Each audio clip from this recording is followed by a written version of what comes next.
Hi everyone, I am Ann and welcome to today's message. Today's message is the secret place from Psalm 91:1. He who dwells in the secret place of the Most High shall abide under the shadow of the Almighty. Today I want to briefly talk to you about Lot in the Bible. In Genesis 19:9-11, some men who were angels had been given a place to stay in Lot's home. And he fed them, and right before they went to bed, the men of the city of Sodom came banging on his door. And Lot went to persuade them to leave the men alone. And these were wicked and sinful men who wanted to use these men that were being protected by Lot for sex, not realizing that they were angels. And Lot instead offered his virgin daughters to them. And because Lot would not relinquish these men to the wicked men of Sodom, they attempted to push him and break through his door, at which time the angels pulled Lot back in and blinded the wicked men of the town so that they could not enter. And because Lot refused to allow the men to have the angels, he and his family were spared from God's judgment on that wicked city. And he was told to take his wife and his daughters and flee and not to look back. But Lot's wife did look back and was turned into a pillar of salt. God destroyed the cities where Lot and his family had lived, Sodom and Gomorrah, and with it, the wicked moral corruption and its sinful people and their ways. Now, on the surface, today's verse is about trusting God. And I want to share a modern day version of this with you. So what is the secret place that you ask? It is the safety found in your personal relationship with God. It is the place of love and security and faith. And the secret place is where you find peace and protection, because there is no safer place than in the presence of Christ. And when you are having a difficulty in your life, or you're fearful, or you're struggling, this is the verse that reminds you that God will take care of you. He is with you, and he always, always wins in the end. And you have to be faithful in your personal relationship with him. So it seems relatively simple. Really? Does it? Is it? Is it really that simple? Well, listen. This world is a dangerous place. Threats are everywhere, and you know it. And unless you've been living under a rock, you are seeing it daily on TV right now, especially in Minnesota where I live. We have true enemies among us. Our communities, hell, even our nation, pun intended, is at stake. There is sickness everywhere and disease. And what is most sickening of it all is that our big pharma broke our healthcare system with false beliefs in medicine. It's simply embarrassing. We're led and manipulated by the commercialization of medical knowledge instead of the truth and honest medical data. There's an advisory committee, but those trusty officials, they just keep their mouths closed because they want to remain employed. And how about famine? If you think famine is only in those third world countries that you see in those commercials, well, let me ruin that for you. More than 15% of U.S. households, about 18 million U.S. people, face food insecurity. And this is 1 out of 6 people. And it's not because they're lazy and they don't have jobs. It's because the cost of living is rising faster than the income. Now, I was born in the 1970s, and the Consumer Price Index has risen 586% since then, and income has only risen by 93%. And when adjusted for taxes and inflation, we are going straight into debt. And how about clean air and water? Well, now we're at least talking a little bit of sense. And since the 1970s, we have made some significant progress there. We've reduced pollution, and the Clean Air Act allows the EPA to protect us even more.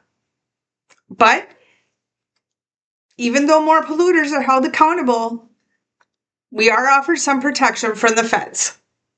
But how about our bodies? Well, there is OSHA, which has helped cut out some of that pollution, improve the air quality, and reduce workplace hazards. And speaking of secrets, well, I won't even discuss the Secret Service. They're really no secret at all. They oversee critical security missions, protecting the president and other national leaders, and our financial security and our infrastructure under the Department of Homeland Security. They're here to protect and serve. And that is what they do. But here's what I'm going to say. The fact that we have police, ICE, military forces, jails, and prisons is just proof that something is profoundly wrong with human nature. I cannot go on vacation without being searched and even singled out for having a shampoo bottle too large for an airplane. And if you want to know why so many Americans have chosen nowadays to conceal and carry, look around once and really see things for what they are. The message is, go ahead, carry your arms. It's your fundamental right. But you might get shot first and ask later. So make sure that you understand when you make that choice, okay? So why am I bringing all this up? It's because of trust. And today, I'm making a plea to you and asking you to trust in love. The Bible teaches trust and encourages us to trust one another. We are to reflect love and grace as God has given to us. Proverbs 27:17 tells you that iron sharpens iron, and we are to sharpen one another.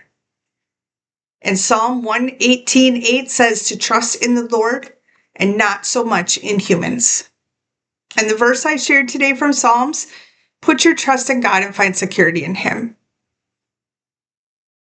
The reason I brought up disease and the other things I spoke about is because we have a disease of human nature, and it is the worst disease of all. We are made in God's perfect image and goodness for love and grace, but we choose sin. We have the capacity to choose to be Christ-like, but really, many people are moral failures. And what the Bible calls iniquity, it's worse than just wrongdoing and basic sin. This is being morally corrupt.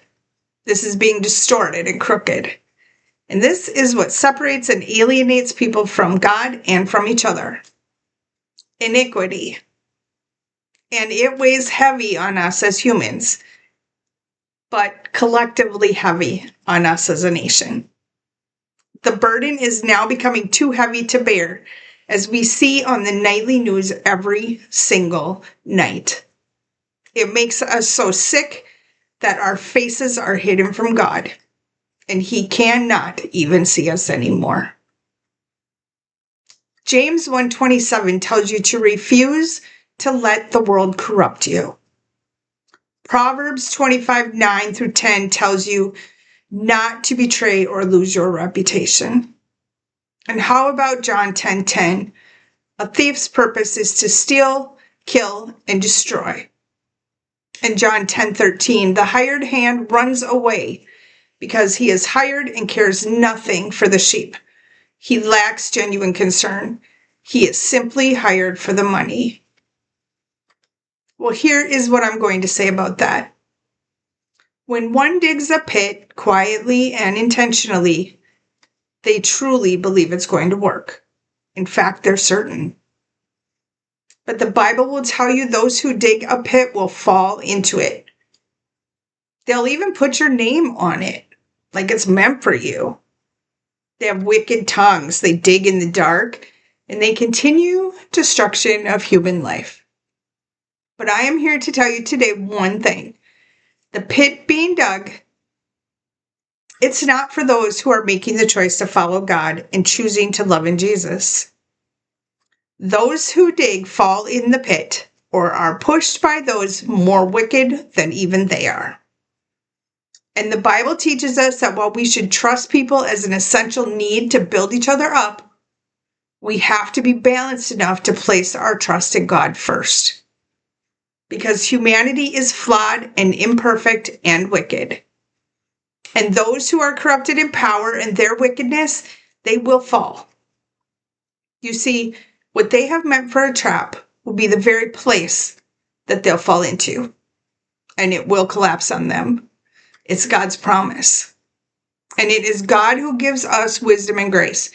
He also gives justification, peace, spiritual gifts, favor, kindness, forgiveness, and the ability to heal ourselves and others. Which is why, partially, I'm here today. The most important thing, however, that he gives us is access to Christ. And the truth is this: if you have him, you will never fall into that pit. So I am encouraging you today, because I am watching friends, neighbors, and family right now being divided. The Bible calls for unity based on the truth of God. And what or who causes division is condemned. If you are a person who has decided to spew your wickedness all over the internet, but claim to be a Christian, there is a pit waiting for you. And if you're gossiping, spreading falseness, and lying, but claim to be a Christian, well, there's a pit for you too. You see, God judges everything by truth, not by what your neighbor does, but what you do. What you do. And if you continue to choose to have a hardened heart, there is a pit waiting for you. You see, man, he sometimes thinks his good deeds are going to save him, but that is not the case. And I'm not out here claiming to be perfect, and I am definitely not a saint. But I am mindful. I practice self-reflection. I act in love with empathy. And sometimes, well, I fall short because I'm human. And when I do, I own it. I correct it. Especially myself, because people are seeing me here every day. And today I am asking you to do the same. Stop being defensive. Stop acting in animosity. Hatred stirs strife. But God's love, that covers sin. Don't ignore the wrongdoing or the harmful behavior. That's not what I'm asking you to do. But I am asking you today to choose resolution. Choose to be a peacemaker. Choose to heal and stop the division. And teach others what it is like to heal and be healed in Christ. You do recover openly what was taken secretly when you choose Jesus' love and you choose Christ. God keeps his promises, and it seems relatively simple, like I said. So let me answer my own question for you. Is it really that simple? Yes, my friends, yes, it is. Choose Christ and do not look back. My friends, love is the answer. If this resonated with you, please like and share my post. And thank you for your donations to my divine mission and for helping me to keep my messages alive. I will see you next time.